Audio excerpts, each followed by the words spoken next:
Hello guys, you're welcome to today's lecture, and today we'll be learning the head element.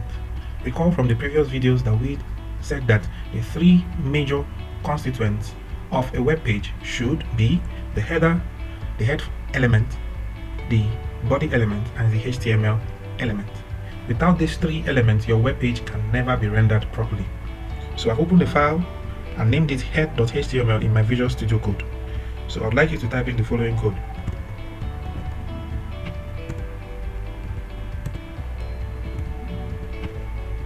First, I would clear all these out.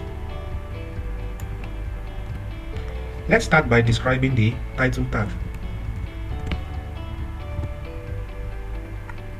The title tag is the tag or the element that tells the web page or the web browser the title of your document.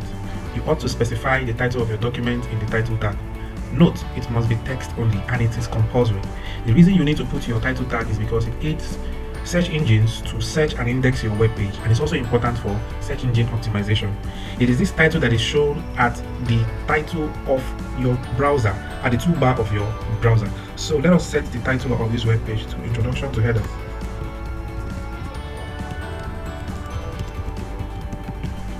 The next tag that I'll be introducing is the style tag or the style element. This element is used for setting the style for the HTML element. We'll be talking about this in the later videos, but I'll give you an instance of how this works. Assuming we want to style the paragraph element P. You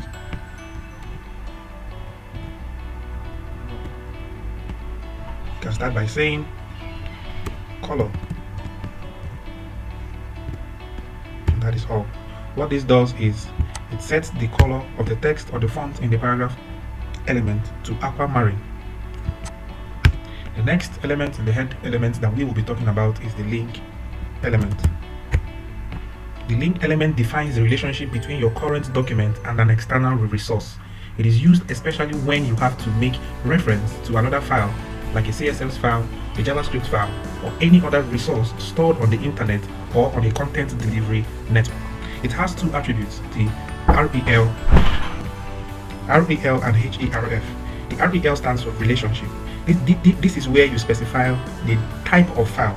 It could be a style sheet or a script. In the HERF attribute, you must specify the location of this file. Usually we use the URL or the Uniform Resource Locator. So in here you can put whatever the location is, http google.com, and so on and so forth. Using the link element, we can be able to access fonts online, we can be able to access images online, we can be able to access content like Google Map APIs, we can be able to access Bootstrap content delivery networks. The next element we'll be talking about is the meta element. The meta element gives more information about the document in general. It specifies details such as the viewport settings, the scale, the author, keywords, character sets, and so on. By viewport settings, I mean the size of the screen that is viewing the web page. Let's see how it works.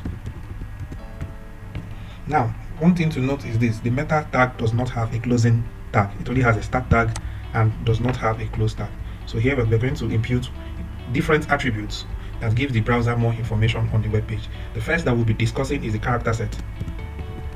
It's often spelled char set. We set this,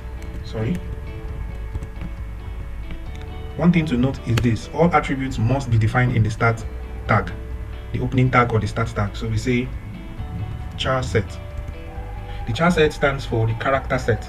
Every web page should be specified. The char set of every web page should be specified, and the most uniform one used in almost all web pages is the UTF-8. If you need more information on character sets, please visit Google and read up more on this. The next is the keywords.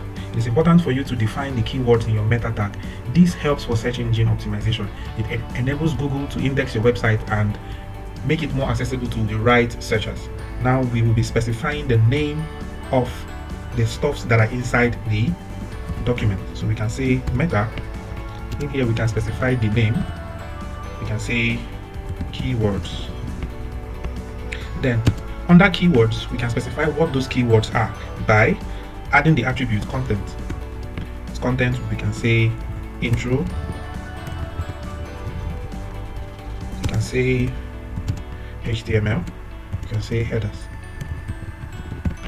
So what this does is, for every name there must be a content. So when you say keywords, the search engine knows that the keywords for this file are introduction, HTML, and headers. The next attribute we will be discussing is the author of the page. So you can set the author of the page by saying author, content. Here we can just put the name of the author. You can put your name here if you want. With the meta tag, you can also describe how often the web page should be refreshed by setting the HTTP equiv to refresh and the content 30. Let's see how that works.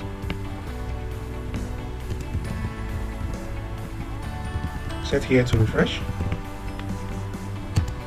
and here we say content. Here we specify how many seconds it will take for the web page to refresh.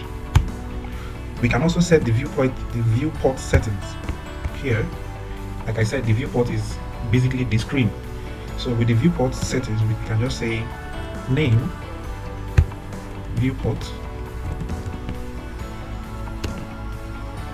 content,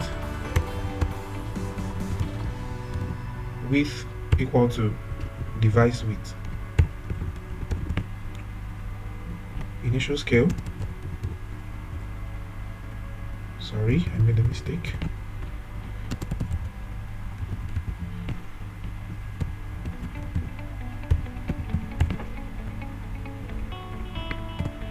So what this does is it sets the device width to the device width property.